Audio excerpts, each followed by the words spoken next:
اهلا وسهلا بكم في فيديو جديد. اليوم نشوفكم بيت جدا مميز بسعر كلش حلو، والبيت مجدد يعني بهوايه تجديدات من الداخل من الخارج، السقف البجامات يعني هوايه تجديدات، والمنطقه كلش حلوه هماتين، ونفس الوقت سعرها حلو.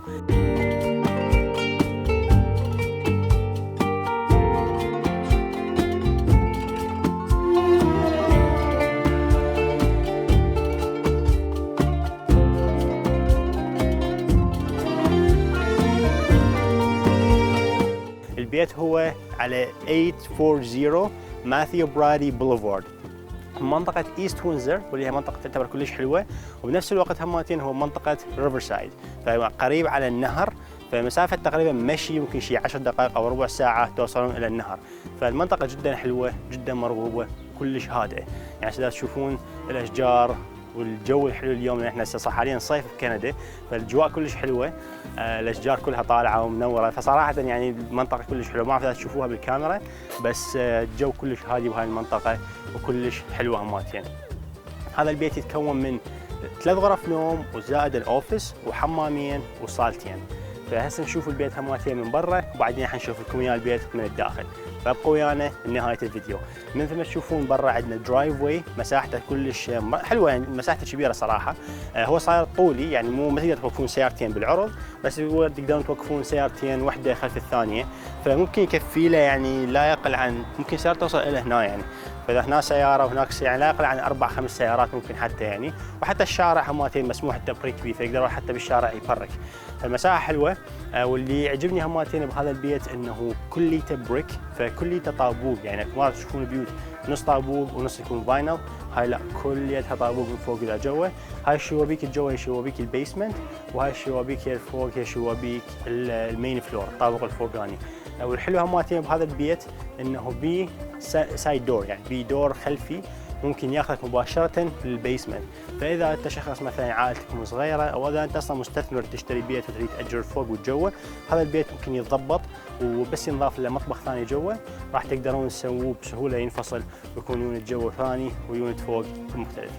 سيف، والشغله الثانيه هماتين اذا واحد يريد شوي يضيف برايفسي للبيت، يقدر يحط فنس جديد من جوارين من الصفحتين، لانه هسه الفنس هذا كله مشبك وكل شيء مبين، بالضبط. يقدر يضيف فنس مثل هذا اللي ورا البيت. اذا واحد يريد يضيف سياج هنا، طبعا هواي ناس صاروا يقولون يحكوا بالعربي كل الكلمات، فالسياج اذا واحد يريد يضيف مثلا خصوصيه اكثر للجراج مالته، يقدر هنا يحط يحط سياج من هذا الخشب يكون عالي مرتفع، ومن هاي الصفحه هماتين يحط سياج خشب، لانهم حاطين هذا احنا نصيح له البي ار سي بالعراق اعتقد، اللي هو يكون مبين يعني بس مجرد حديد ومبين يبين ماكو اي خصوصيه بيه يعني.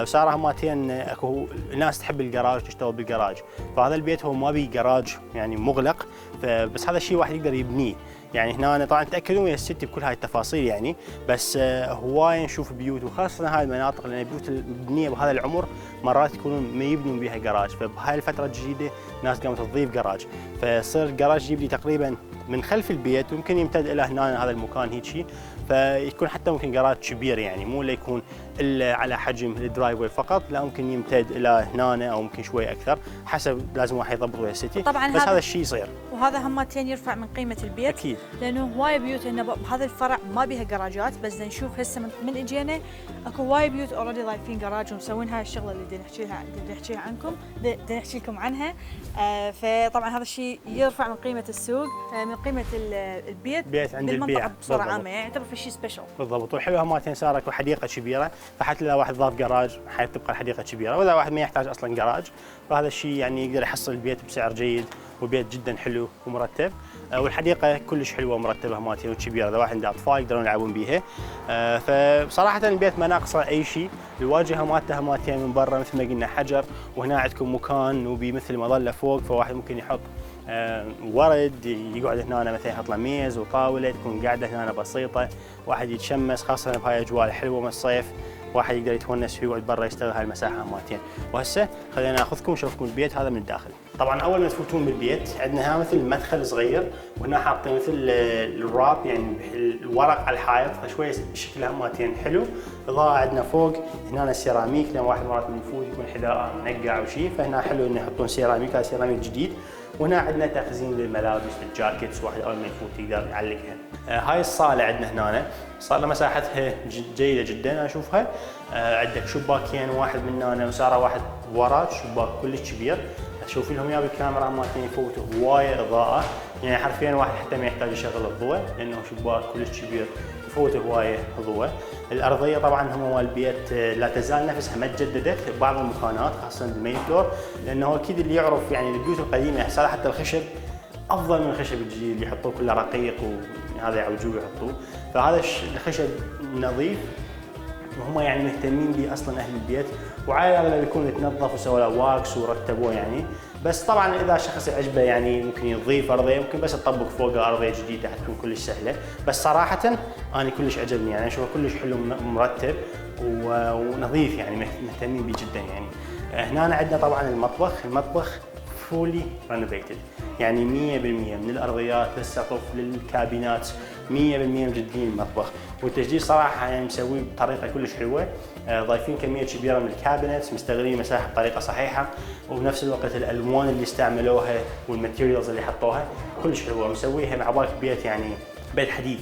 البيوت الحديثه كلها يستعملون هاي الالوان شويه الفاتحه اللي على رصاصي او على جوزي فاتح يكون، فحلوه. طبعا يكون ناس ممكن تسال هاي الابلاينسز او الغراض الثلاجه وباقي الامور الطباخ منو حيسويها؟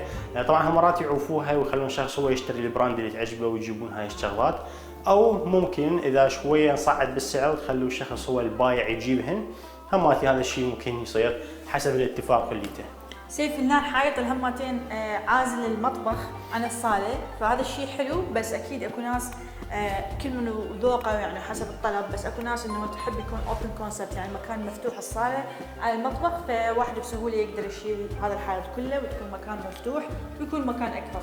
هذا الحائط ممكن من هنا الى السقف وهيجي كليته ينشال، لانه ماكو كابينتس هم حاطينها بهذا المكان، فهم حاسبين حساب ممكن اذا شخص متعجبه ممكن يشيلها، يعني ماكو اي كابينتس خلف هذا الحائط.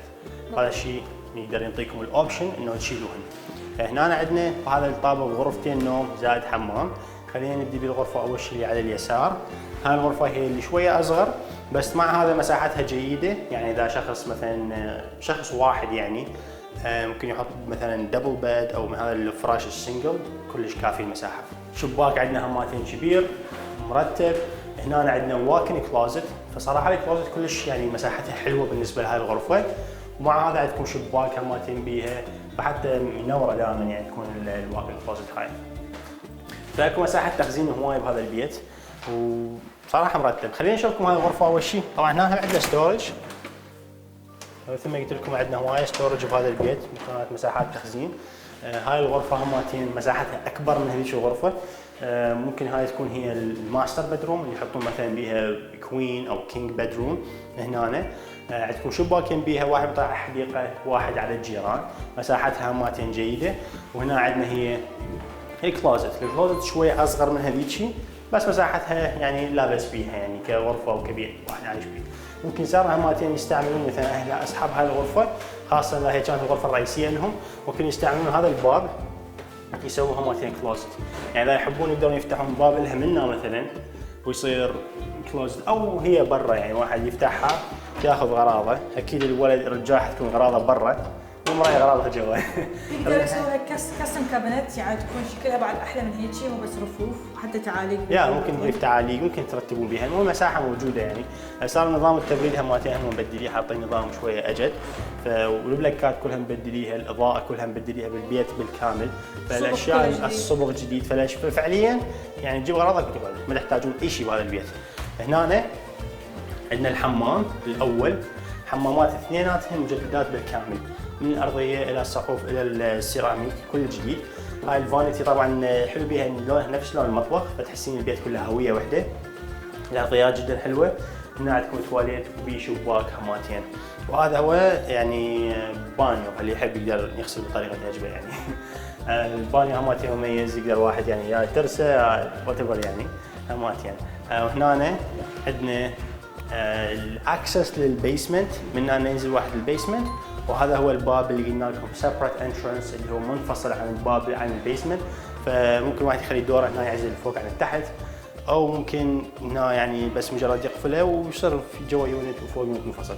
هسه خلينا نروح ونشوفكم البيسمنت.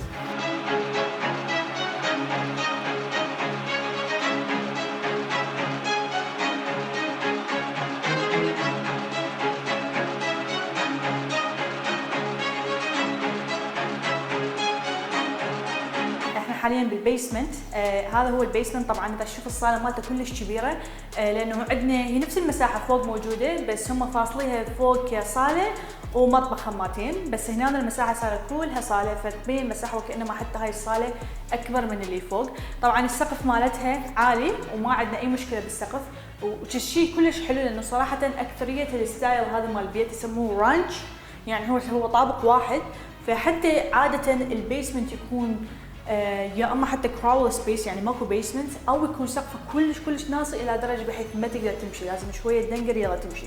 بس هنا عندنا السقف عالي، وحتى شبابيكه ما تعتبر سيئه بالنسبه لهذا الستايل مال البيوت. سواء عندنا شبابيك متوسطه الحجم، وبنفس الوقت هي تنفتح وتنسد، يعني الواحد يقدر يهوي المنطقه مالت البيسمنت، فهذا الشيء حلو.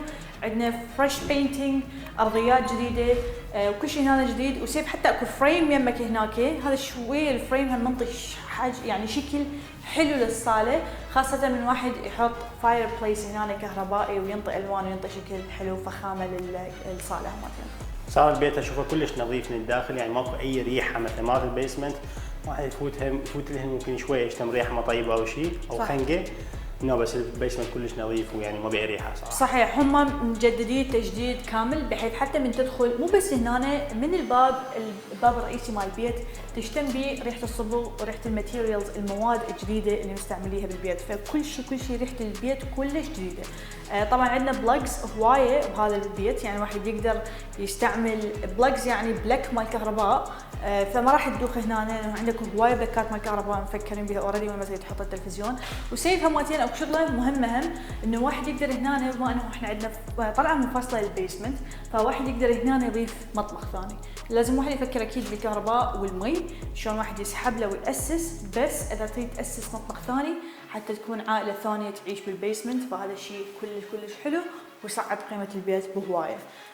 هذا الباب عندنا هنا ميكانيك روم، عندنا تو اكسس، عندنا دخله لهم بابين، هذا وذاك الباب الثاني هماتين. هذا هو الهوت ووتر تانك من هاي الصفحه، وهنا من بين السم بامب، بس اكو سم بامب اللي هي تمنع الغرق، تمنع البيت من الفيضان. من هاي الصفحه هماتين اكو الفرنس هنا محطوط، ومن الغرفه هماتين عندنا اكسس لها ثالث لهاي الغرفه.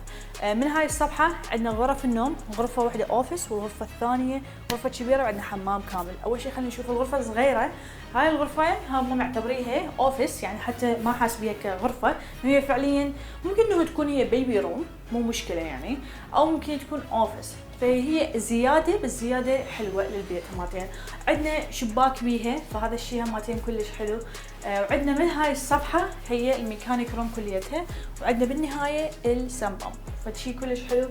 اكو هوايه بيوت قديمه ما بيها اصلا السم بامب، فاضافه هذا الشيء للبيت ينطي قيمه، وبالاخير هماتين يحسسك بالامان شويه من تقعد بالبيت، لانه راح يكون راح تمنع الغرق يعني بالفيضان بالبيت. صار لا تشوفين هذا الجوزي هماتين حاطين هنا، هذا كليته هو الانسوليشن مثل عازل مال مي، يعني هذا كليته البيت من سووا السم بامب، يعني على الاغلب سويها جديده وممكن تكون سم بامب، محوطين البيسمنت كليته بهذا المواد اللي تكون ضد تسريب المي يعني بالداخل. وهي هنا اكو اذا تشوف حتى سيف كونكريت كله جديد، فعلى الاغلب هي هاي من جددوا البيت ضافوها للسم بامب، يعني جديده 100%. وهذا الشيء كل هاي الاشياء اللي سووها هم تنطي قيمه كلش عاليه للبيت، ويصير عليه طلب اكثر، يعني مثل ما نقول بيت كامل مكمل. عندنا من هاي الصفحه هو الحمام الكامل للبيسمنت. طبعا الحمام السايز مالته كلش فير جيد جدا. عندنا ستاند اب شاور، وحتى الالوان اللي مستخدميها نفس الوان بقيه الاجزاء من الطابق الفوق، المطبخ والحمام هماتين، الفانيتي هنا.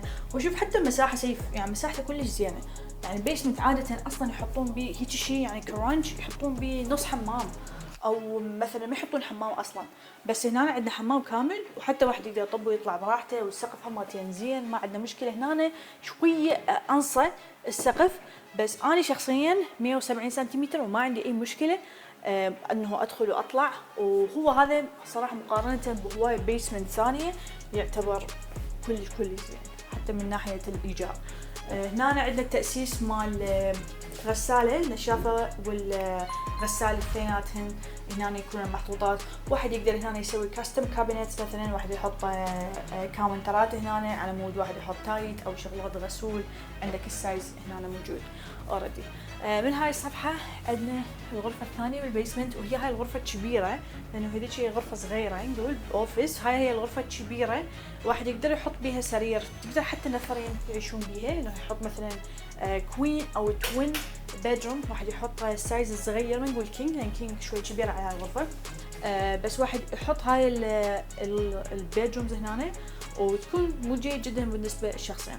صراحه الاضويه كلها جديده، يعني لا تشوفوها مثلا صفراء ما تعجبكم ممكن غيروا لونها صارت ابيض. صحيح، وهاي الشغله همتين حلوه وتعوضكم عن انه تشيلون وتحطون وتغيرون اللون، هاي اوريدي موجوده.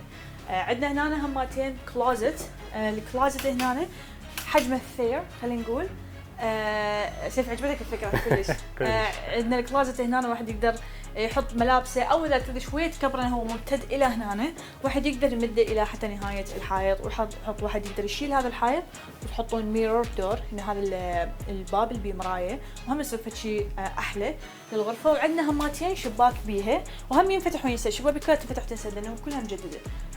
فدائما تقدر تهوي البيسمنت، بس عاده البيسمنت يكون بيه رطوبه صراحه من اول ما نزلنا بيه ما بي اي رطوبه، وهذا الشيء اكيد لانه البيت مجددين بهواي شغلات، صبغ بجديد، الارضيات كل شيء حرفيا مفنشي بجديد، فابدا ما تشترون بيه ريحه رطوبه. هنا السقف شويه انصه، بس مثل ما قلنا انا ما عندي اي مشكله صراحه امشي، واكو يعني هوايه بيسمنتس يكون مالته السقف حتى انصه من هيك ويتاجر ويمشي عادي ما بي اي مشكله. البيسمنت اذا واحد يفكر يفنشه ويضيف له يفنش المطبخ، مو مفنش اوريدي، بس اذا واحد يفنش بالمطبخ مطبخ ثاني يتاجر بسهوله تقريبا شيء 1600 1700 والطابق الفوق راح يتاجر حوالي $2000. فصراحة كلش قد ديل كمستثمر او حتى كعائلة اذا تريدون تعيشون فوق وتريدون تأجرون البيسمنت حتى يساعدكم انه تدفعون خلينا نقول نص المورجج، لانه سعر البيت حيكون اوريدي مناسب which is 450.